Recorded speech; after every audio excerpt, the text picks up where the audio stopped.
Welcome to Rogers That Podcast. We are excited to interview Mr. Dapkus. Your hosts for today's podcast are Nova and Amaris. Today, we have a great opportunity to interview Mr. Dapkus, who is a math teacher. Welcome. Thank you for taking time to talk with us today. Our goal is to help our viewers learn more about potential jobs in our local community. We really appreciate you joining us. No problem at all. I'm happy to be here. Looking forward to the conversation. Where were you born and where did you grow up? I was born in Chicago, Illinois, and I grew up in Chicago, Illinois. Spent most of my early adulthood in Chicago.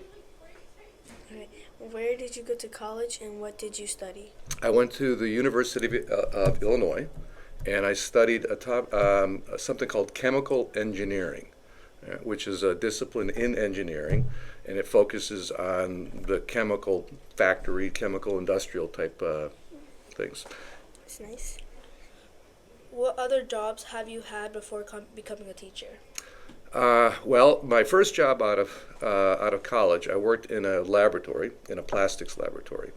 And you guys know Glad trash bags? You know the trash bags, the big white kitchen garbage bags and stuff like that? I worked for the company that manufactured those. That's cool. And in the laboratory, we did a lot of testings. I was interested in polymers, which is the technical term for plastic. And we studied how to make them stronger, how to prevent it from ripping, all that kind of stuff. But after a while, just working in a lab kind of got boring. And I was given an opportunity to get into, go from R&D into a marketing space, and within the same company. And that's how actually we moved to Connecticut. They used to be in Danbury, Connecticut here, and I moved to their headquarters to work in marketing. And then after that, I went to work for a company called Nestle. Have you ever heard of Nestle? No. Yeah, well, Nestle's like the world's largest food company. And I had a chance, I worked for them for about 25 years in a variety of different things. The last thing I was doing was, you guys know Poland Spring Water? Yeah. Yeah. Yeah, I worked for Poland Spring. That's cool. So, Did you always want to be a math teacher? no. That actually came about late for me. I didn't really, I always liked math, I always liked science. Teaching wasn't something that I actually thought about for most of my life. It wasn't until after I'd had kids and I'd worked in the business world for a long, long time that I realized that I actually enjoyed like working with people, helping people learn things, do things. And I had an opportunity later in my life to think about what is it that I'd like to do for a number of years, and I decided, hey, teaching would be a wonderful profession. I really like working with people, helping them learn, and this was kind of a natural progression for me. That's good. Why did you want to choose math out of all the subjects? I really like math. Well, here's the interesting. I didn't always like math. Like when I was in school, I wasn't always the best student, and math, I enjoyed it, but it wasn't like necessarily the easiest thing for me. But after I got through high school into college, math became much more of an important part of what I wanted to do, so I got better at it. And then when I decided what I wanted to teach, there's something about math that's just kind of clicked for me, and I thought math would be a perfect subject. Do you like teaching 8th grade? I love it. Yeah. Before coming to Rogers Park, I had an opportunity to briefly teach in high school, and I taught sophomores, juniors, and seniors. And by the time kids get to high school, they're kind of set with what they want to learn, how much they want to spend on studying. 8th grade, you have a still opportunity to kind of excite students about learning. And that's really why I like working in middle school, because I can still kind of energize people who might be kind of on the verge of thinking about, hey, I like school or I don't like school. I want people to get into school. What is one thing you like about being a math teacher? When the light bulbs go off for students and they all of a sudden understand something that they didn't understand before. And that's really the most rewarding part of teaching math, is when somebody who struggles in math all of a sudden starts to get it and figure things out. It's really just, it warms my heart and brings a smile to my face when that happens. What is your favorite topic to teach in math? Topic. There's so many. You know what? a big part of what in eighth grade what you start to learn how to do is you learn how to solve equations. When you guys get there, you'll know what I mean. But solving equations is something that at the very beginning seems difficult, but as we start to build through the different steps, all of a sudden students start to figure it out. And again, that's usually when those light bulbs start to go off. So solving equations is perhaps one of the funnest topics that I get to teach. What is the hardest part of teaching math? I think the hardest part is sometimes, how students who have they have a preconceived idea that they're not math people. Yeah. They'll walk into math class and they're like, I'm not good at math, right? And sometimes the hardest part of my job is to get a student to realize that that's not necessarily the case, that maybe they just haven't really understood the math well enough to be able to do the math. And so it's almost like their own internal barrier is preventing them from being good. So the hardest part for me sometimes is to get a student to have confidence in themselves and actually think, wow, you know what, maybe I can do this. Maybe I can do the math.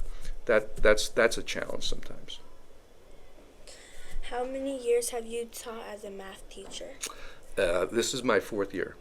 Yeah, so not that long. But in some ways, I'm still learning, which makes it actually quite good because while the students are figuring things out, I'm figuring out what works and what doesn't work, and we're kind of going through it at the same time.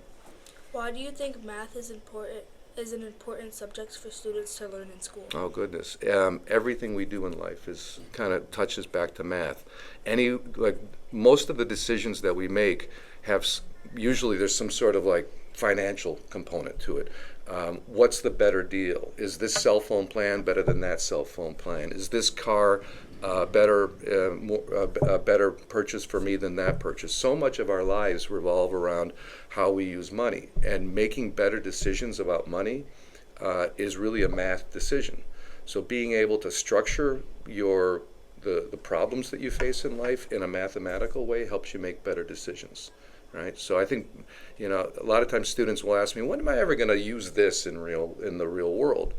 And there's a lot of math. There's a lot of parts about math that you really necessarily don't. But there are so many parts about 8th grade math, 6th, 7th, and 8th grade math that you really do use almost every day in your regular life to make better decisions about what's the right thing to do. What advice would you give to students who struggle with math?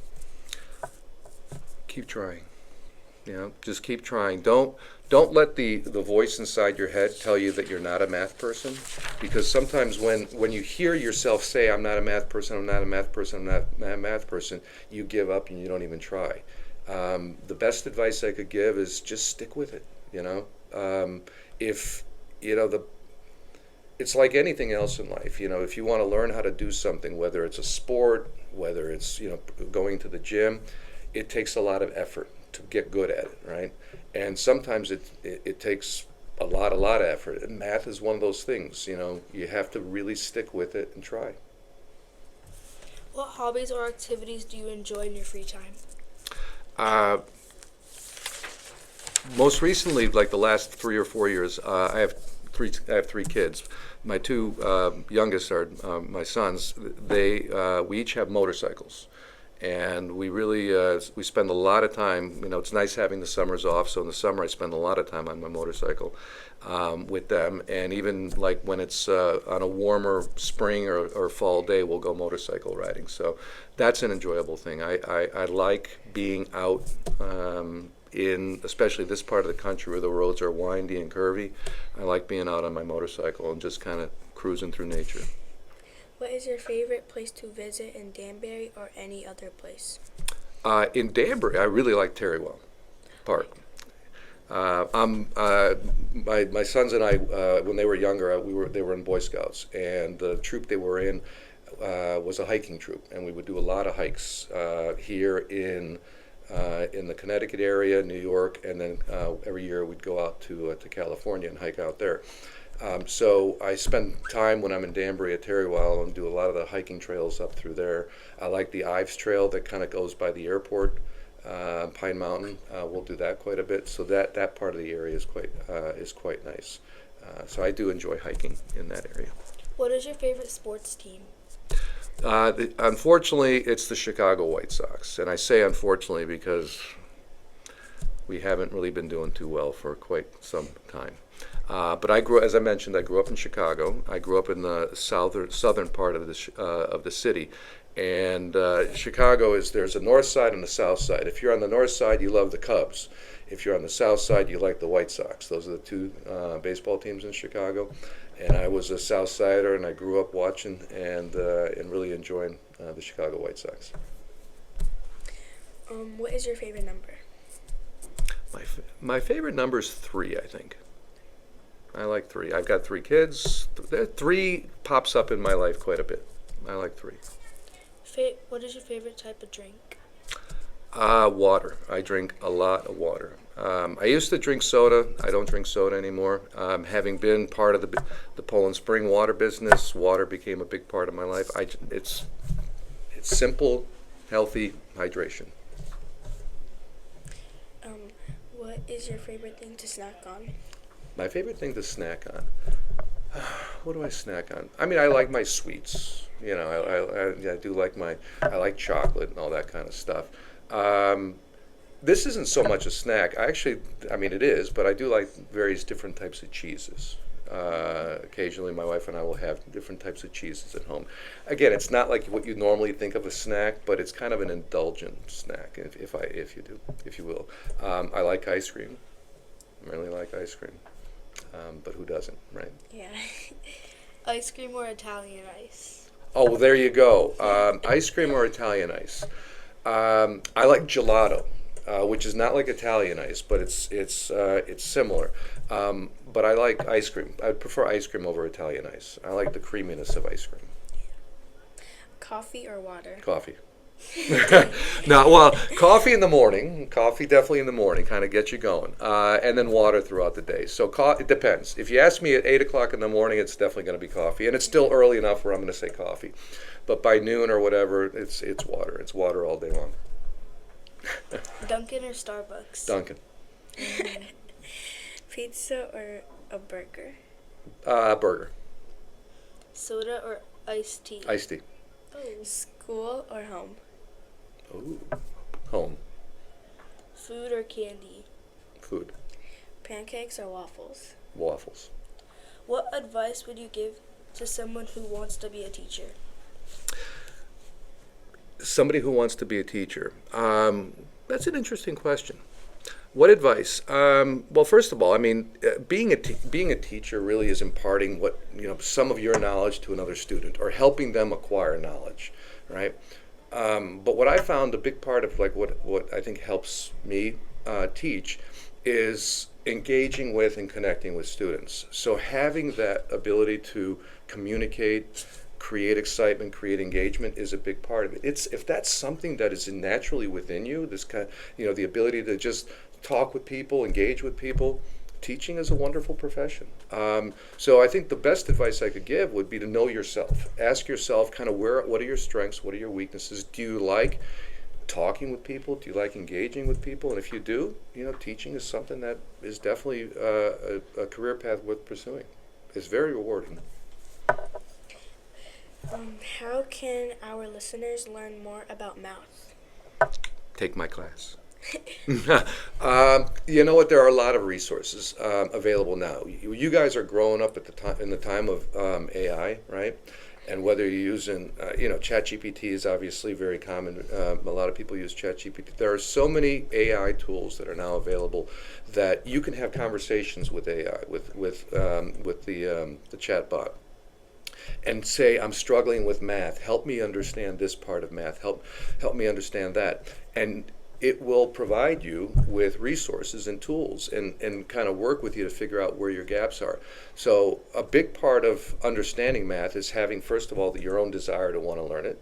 And then secondly, I think utilizing AI on your own to help facilitate that learning will be a big part. The other thing is, in class, pay attention.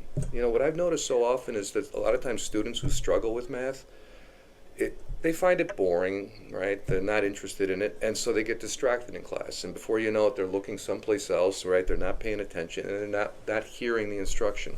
So, you really have to stay focused in class is another important part of that.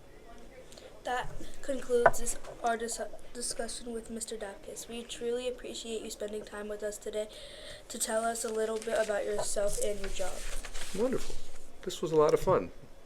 Thank you for tuning in to another great episode of Rogers That Podcast. See you next time. Bye. Bye-bye, everybody. Thank you. That was awesome, guys. You did a great job. Thank you.